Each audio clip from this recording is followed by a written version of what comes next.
家族は大抵どのような感じですか？日本の家族。はい、日本の家族。日本の家族は今ニュークリアファミリーっていう言葉を聞いたことがあると思うんですけども、昔だったら3世代同じ家に住んでたっていうのが結構典型的な、家族構成だと思うんですけど、僕は沖縄県っていうところから来てまして、結構東京とか本州とはまた違う文化を持っている場所なんですけども、その沖縄でも3世帯一緒に暮らしたっていうのが結構珍しくなかったんですけども、今はやっぱりこう若い人は大学とか、就職するときに上京して働くってことでやっぱり核家族がすごく増えてると思うんですね。なんか女性としてそれ考えた時にやっぱり日本で今すごい問題になってるのは、その妊娠した時、結婚して妊娠した時、その女性がもし仕事をしてたんだったらその会社を辞めることになっちゃうっていうのがすごい問題になってて、そのアメリカでは3ヶ月間の休みが取れる、してまた3ヶ月終わったら自分の仕事に戻れるっていうのがあるけど、日本にはそういうのが最近なんかそういうアイデアが入ってきたような入ってきてないような感じで、だからやっぱり働きたい女性が結婚したとしても、その子供を持つって言ったら自分の仕事を捨てなきゃいけない、その今まだ日本はアメリカみたいにその男性が家に残って子育てするとかいうそういうオプションとかも全然考えてないから、まあ大抵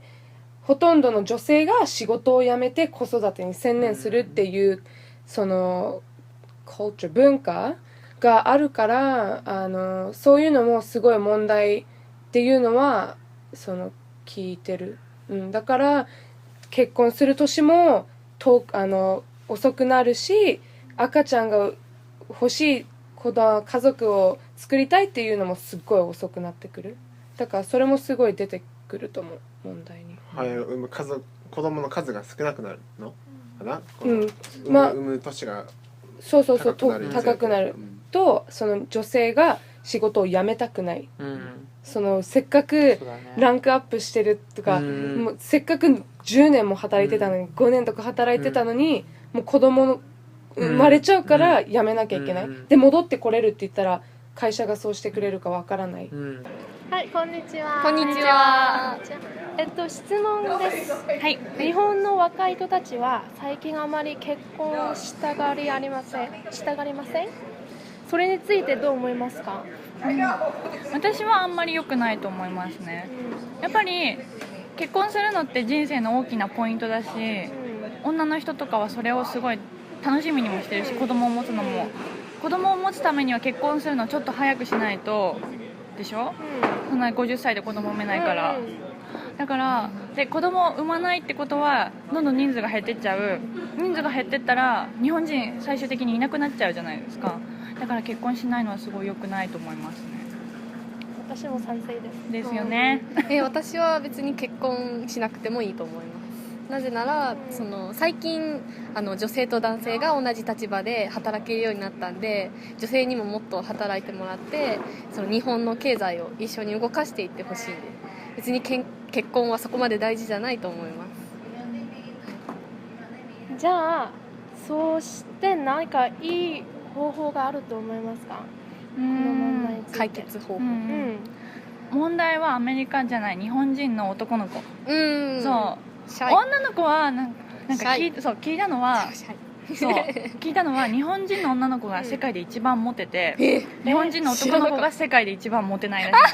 い。でその理由っていうのが、日本人の女の子はすごい尽くすでしょ、すごい何でもやるの。なんかご飯も作るし、洗濯もするし、気も使うし、何でもしてくれるの。そう、可愛いし、はい、だけど男の子は本当に何もしなくて、何もしない、ただそれを待ってるだけ、女の子が何かしてくれるのを待ってるだけだから、女の子が何もしてくれないと付き合うっていう風にならなくて、で女の子が何もしないから男の子は何もしないから、女の子も面倒くさくなってきて疲れちゃって、でそれで最終的に結婚できないっていう風になってるから。でもアメリカの男性って違うでしょ、男の子から行くみんな、だからアグレッシブ、そうでしょ。だからアメリカの男の子が日本に行って、ちょっともうちょっと教えてあげてほしい。なんかコースとどうやっかされてるてレクチャーとかそうどうやって女の子をトゥラチュルどうやって女の子を楽しい気分にさせるとか、うんどうやって女の子に幸せになってもらえるとか、そういうのを教えてあげてほしい。いいですね。まいなちゃんは？いや賛成です。まおちゃんの意見そうだね。アメリカ人いいです